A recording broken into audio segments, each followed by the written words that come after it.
A blood moon is oftentimes can be a sign that the sword conflict is coming to the world. Let's talk about and explore the significance of the blood moon in history. First was October 1948. Why is that significant? Israel became a state in 1948. The War of Independence began on May 15th, 1948, and it went to March 1949. So pretty much right in the middle, halfway through the War of Independence, there is a lunar eclipse in 1948. Very significant. But what's even more interesting is that there are 3 tetrads.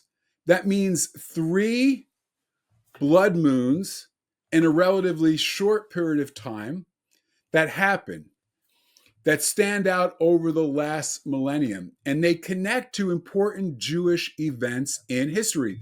1493, and in 1494, we experienced one. And remember, why is that significant? The golden age of the Jewish people, one of the golden ages of the Jewish people, happened in Spain. But in 1492, the year Columbus sailed the ocean blue, the Jewish people were expelled from Spain. And so, again, shortly after, we see this tetrad of blood moons over the course of this year.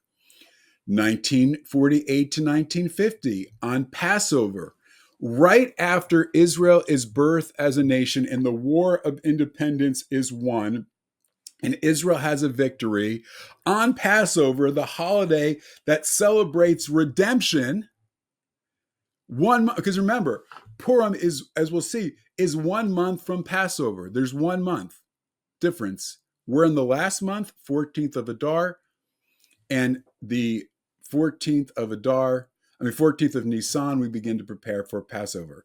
Okay? So 1 month difference. And by the way, if you want to celebrate Passover with us, we're going to be doing a lot of things getting ready for Passover. And our new Passover guide, our Haggadah, is available on Amazon. I'll tell you more about that at the end. So again, Passover, blood moon, 1967 to 1968. Why is that important? 1967 was the 6-day war in Israel, a miraculous victory for the Jewish people. Israel was attacked unprovoked by a number of Arab nations.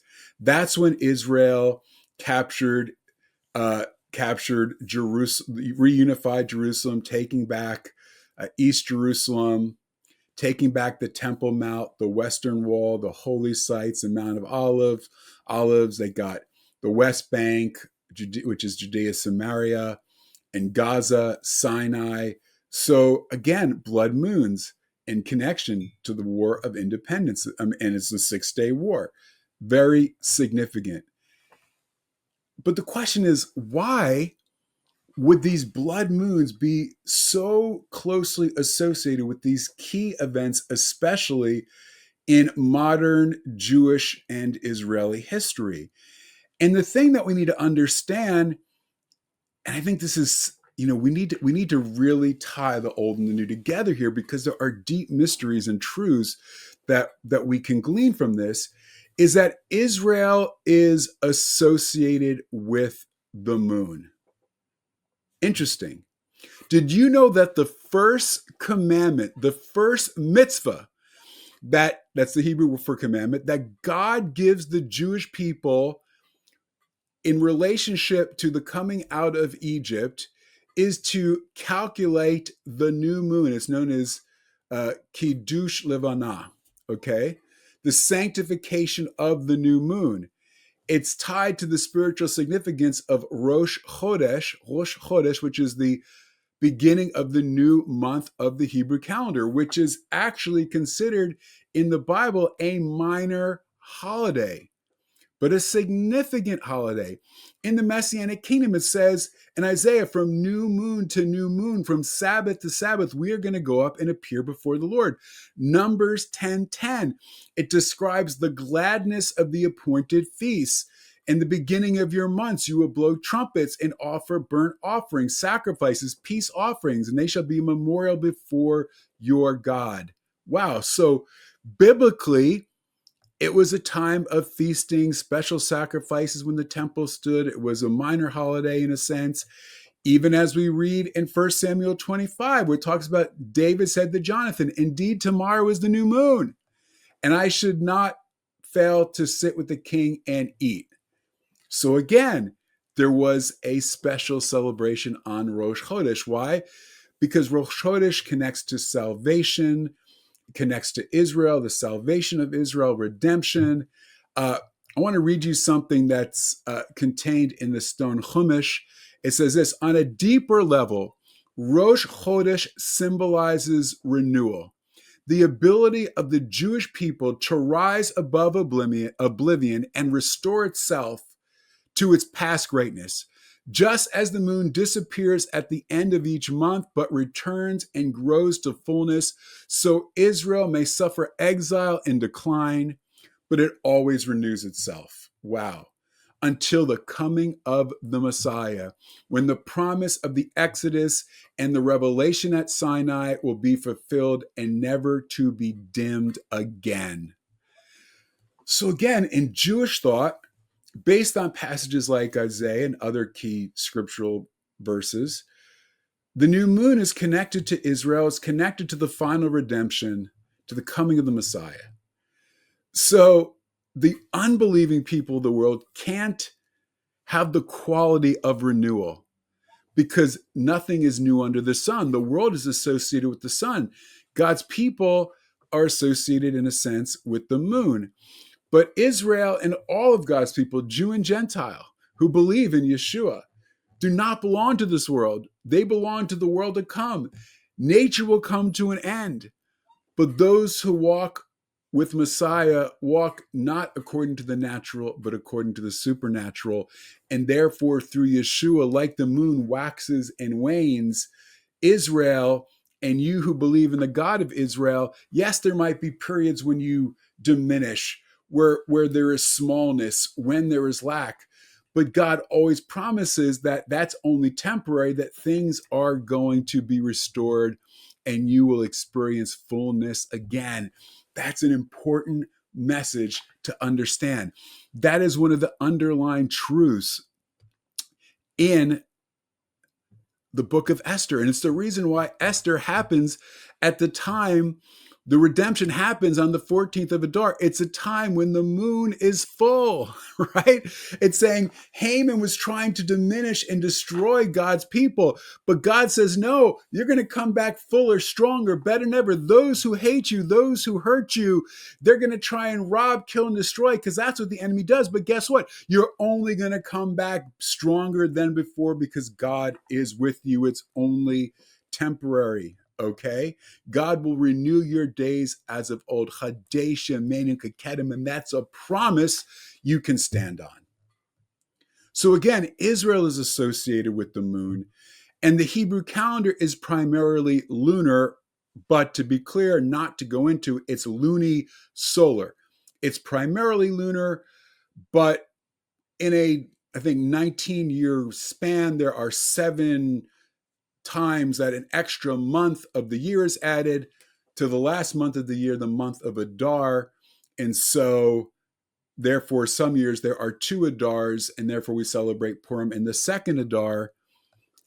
Anyway, so Israel and Israel's calendar is primarily connected to the moon.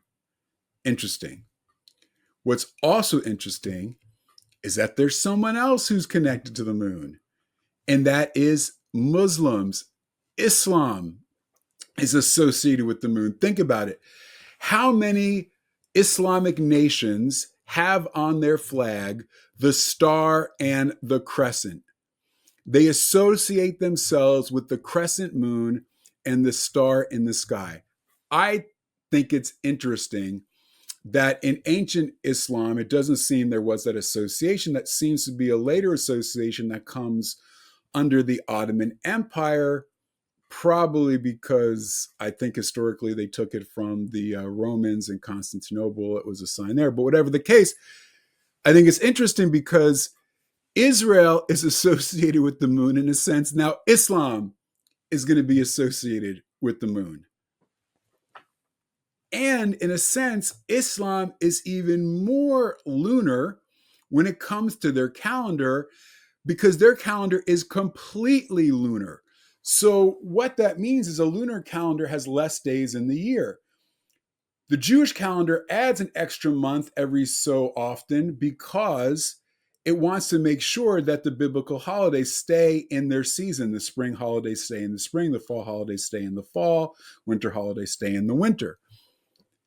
But because in Islam, Muslims don't do that, according to their calendar, that means holidays like Ramadan can fall all different times of the year.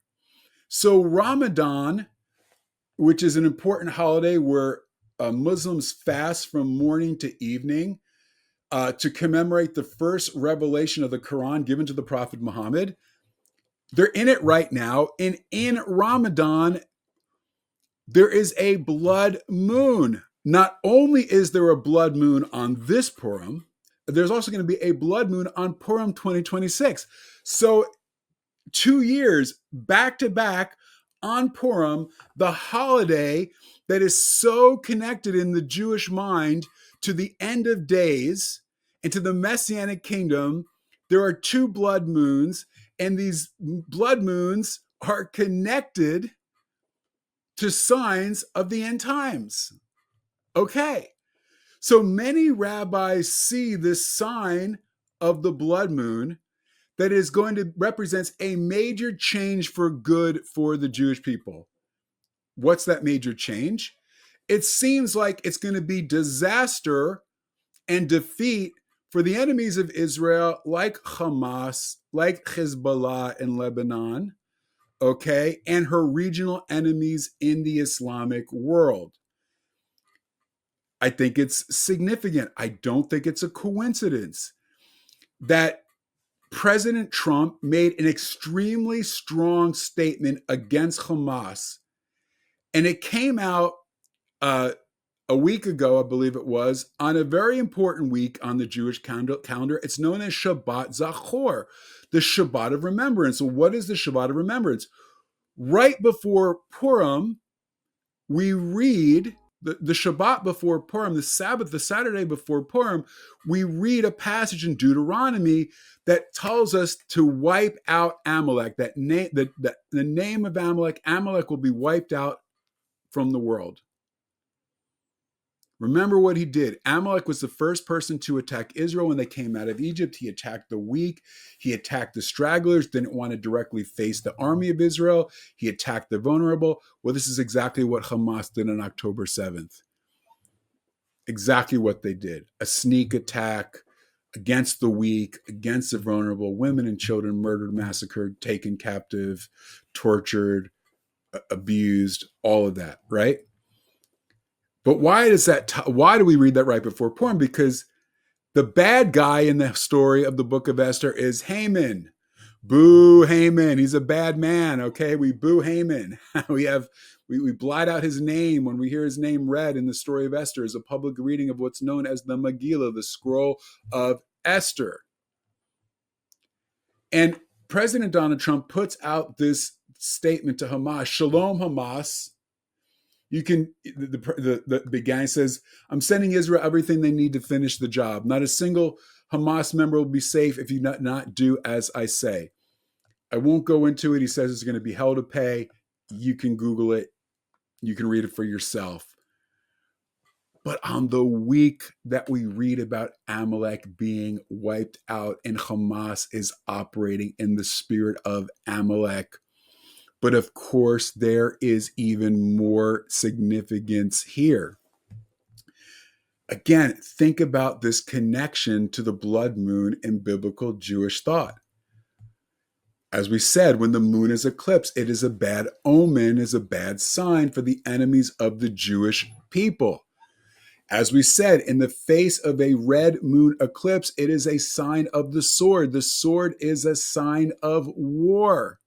Then we have to understand the fact that it's meant to be a sign first and foremost to the people that can see it. So because this solar eclipse is going to be seen primarily in the Americas, it's significant for the US. So is it a bad sign for America? Is it a good sign for America? I can't say with 100% certainty, but I believe this is what makes sense. As we said, a blood moon can symbolize war. It makes sense. It can symbolize Israel. It can symbolize Islam. This blood moon is connected to America because it happens here. So when you tie all of this together, in all probability, this is what seems to make sense, that there is a conflict that is coming, but it's not something that we need to fear. I just want to be clear. It's not something that we need to fear.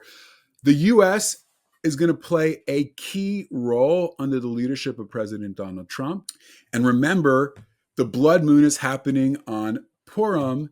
It's happening on, on this Purim and next Purim, okay? And think about it.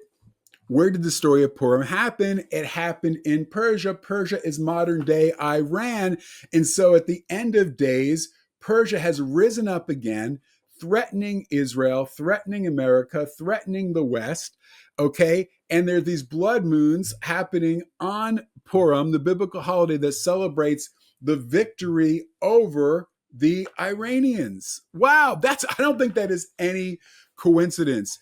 There's a famous Rabbi David Kimchi, and he said, when you have a total eclipse that appears like a blood moon, it symbolizes the fall of the wicked. Well, Purim is about the fall of Haman. I believe there's a strong possibility we're going to see the fall of Iran in some way, at least in its nuclear aspirations, which would be good for Israel. It would be good for America. It would be bad for Iran. There might be a short-term cost to pay. But I believe things are shifting in the Islamic world, hence the blood moons and Islam being associated with the moon, Israel being associated with the moon. I believe this could be a sign that in the coming year or so, that there's going to be a shift in the Middle East. There's going to be a change, just like the book of Esther is about change, and that there is a time of peace that is coming, especially to the Middle East, which is a good thing in the short term. But I believe it's a type of shalom, a type of peace that has to occur to prepare for the great end time battle, the war of Gog and Magog. Significant because it says Israel will be dwelling securely in its land with unwalled cities. Israel has never in modern times experienced that, but this could be the impetus to lead that. If Iran is taken out or diminished significantly, they already diminished so many of the other enemies of Israel, it could lead to a complete geopolitical realigning of nations in the Middle East, which I believe it is very important, very significant. No coincidence, friends. We are living in prophetically significant times.